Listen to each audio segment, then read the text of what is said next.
নদীর এলাকায় ঘুরেছে, যে সমস্ত বক্তব্য উনি রেখেছেন, আমি ওনাকে খারাপ বলছি না। রাজনীতিতে নতুন, ধর্মীয় মানুষ, রাজনীতি করেন না।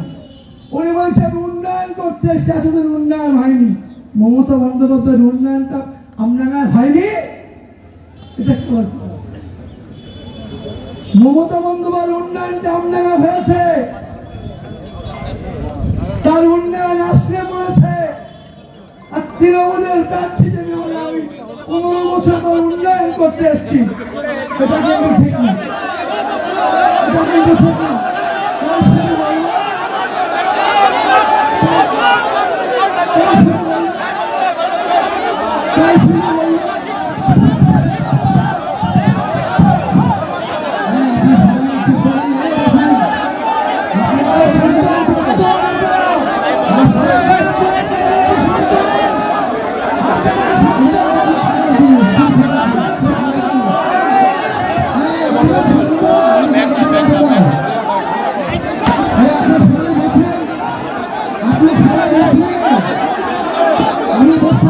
একটা কাছে